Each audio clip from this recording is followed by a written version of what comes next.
I don't think most Americans realize that while we were fighting the American Revolution, that war sparked a broader war, a war that could legitimately have been called a world war before that term came into common usage. Like most of the wars of the era, the fighting here in North America was just a small part of a global struggle where colonies were minor pieces in a few European countries' broader games of empire.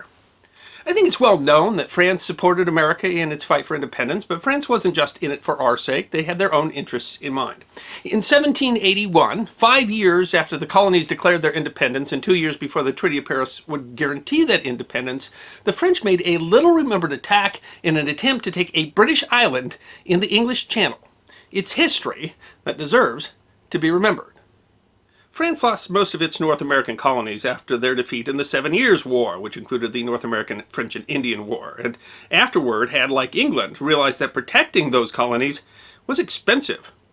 The Comte de Vergennes, French foreign minister in 1775, had said a decade earlier that with the French gone, the Americans would soon strike off their chains. The French knew the American Revolution could become an expensive mire for the British, and American independence could benefit them as well as injure Britain. When war first broke out at Lexington and Concord in 1775, the French foreign minister quickly supported a number of proposals to prepare for war, but had to wait to intervene. From early 1776, the French provided arms, volunteers, and ammunition to the cause, easily brought through the weak English blockade of the colonies. Many in France, including Louis XVI, were concerned the rebellion would fail quickly under British military might. A 1-2 punch came in late 1777 to convince the French to officially support the cause. First, the American capital at Philadelphia was captured. Though the Continental Congress had escaped, the foreign minister was concerned that they might be considering surrender. More importantly, British General John Burgoyne surrendered to American General Horatio Gates at Saratoga. News of Philadelphia and Saratoga reached Benjamin Franklin on December 4th, and 2 days later King Louis initiated the discussion of the treaty. King George III in England did not relish war with France, but was prepared for it, saying that France chooses to be the aggressor. The British had in 1763 won the 7 Years' War against France, in part thanks to their alliance with Prussia that kept French busy fighting on the continent. But the English had no allies on the continent in 1778 and were unable to find one. Rumors of a French alliance encouraged the British to send the Carlisle Peace Commission to negotiate with the colonists, the first commission sent to negotiate with the Continental Congress instead of the individual colonies. They were prepared to offer self-rule of a kind similar to what they would give Canada eventually in 1867. Repeal many of the most offensive acts, and give the colonies representation in Parliament. Unfortunately, the commission was doomed to fail. When they arrived, the commissioners learned the government had not told them that General Henry Clinton had been ordered to withdraw from Philadelphia. The Americans weren't interested in anything short of full recognition, and the commission went home empty-handed. While the Americans fought a difficult war in the colonies, the Anglo-French War quickly took on a global scale. Fighting broke out across their colonies in the Caribbean, the coast of Europe, and India. In 1779, Spain joined the war, hoping to retake Gibraltar. England eventually declared war on the Dutch Republic as well. In 1781, the French turned their sights on the island of Jersey. Jersey, namesake of the U.S. state of New Jersey, was a long-time British possession, having come to England with the Normans and remained after the English lost Normandy. The French had invaded the island in 1406, but failed to take it, and the British had significantly fortified it since. The island of approximately 45 square miles was just 14 miles off the coast of France and was a major port for British privateers, which, as everyone knows, are simply government-sanctioned pirates, because don't all good stories involve pirates? In 1779, a French force attempted to land on the island, but was opposed on the beaches and withdrew without a fight. French leadership was uncertain that the island could be taken, or held if it was, but they approved of a plan from Baron Philippe de Roulecourt. Roulecourt was a colonial in the French army, but for the most part was an adventurer and soldier for hire who had fought in Poland and Russia. His title, Baron, was self-bestowed. Officially, the attack was a private enterprise, although the ships, weapon, money, and soldiers were provided by the French government. To maintain distance, the French had several hundred men desert to join the force. The island was defended by redoubts and fortresses along the coastline, manned by several units of British regulars and the Jersey Militia, in which all adult Jerseymen were required to enlist. Roulecourt's fleet left at the end of December, when the holidays were in full swing and most of the British officers were on leave in England. Gibraltar was in the middle of the Great Siege, a 3-year, 7-month siege, and the longest the British armed forces ever endured. Roulecourt's men were in a mishmash fleet of about 30 ships, carried 2,000 men in 4 divisions. Some of them were French soldiers, while others included, according to the 1895 Popular History of Jersey, 400 convicted felons. Rullicourt's fleet at first struggled to reach Jersey, having to first shelter at the nearby Chausey Islands due to weather. They finally reached Jersey in the early hours of January 6th. The timing was effective. The island still celebrated Old Christmas Night on January 6th, a relic of the switch to the Gregorian calendar, and their landing, possibly assisted by a fugitive Jerseyman, was undetected. 800 soldiers landed with Rullicourt in the night. Unfortunately, another part of the fleet hit rocks before they reached the island, and 400 of the men died. Another 600 got lost in the night and never made it to shore. Only another 200 soldiers landed later on the 6th, leaving Rullicourt with about half of his initial force. Rullicourt had been promised a promotion if he captured the island's capital, St Helier. With the advantage of surprise, he marched quickly and reached the town virtually unopposed before 7 a.m., surprising the guards and killing a sentry as well as one of the townsmen. Shortly after, a detachment captured the lieutenant governor, Moses Corbett, and brought him to the market square where the French were defending with several captured cannon.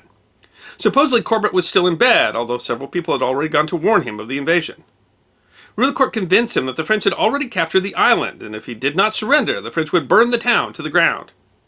Corbett seems to have been convinced and was made to sign a letter of capitulation, but told Rullicourt that as he was captured, anything he signed would be of no avail.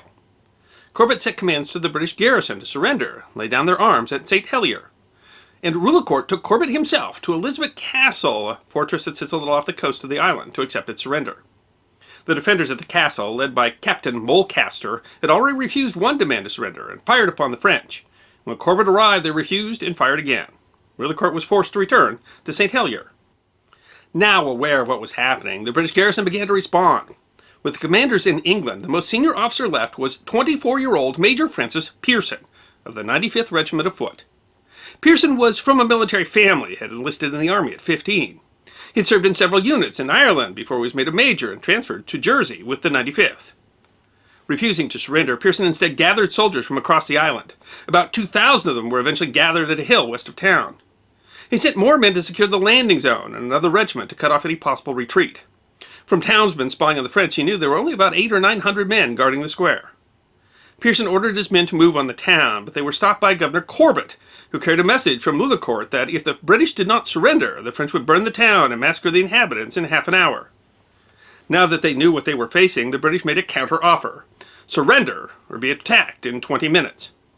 Surrounded, and with none of the British soldiers buying his bluff, Rullicourt is said to have muttered, "Since they do not want to surrender, I have come to die." The British assaulted down several avenues on the square. There were so many soldiers that not all of them could be brought to bear on the streets, and some soldiers with no targets fired into the air. The French fired their captured cannons only a few times, but the British used a howitzer on the French in the square, which cleaned all the surroundings of French, according to one British soldier.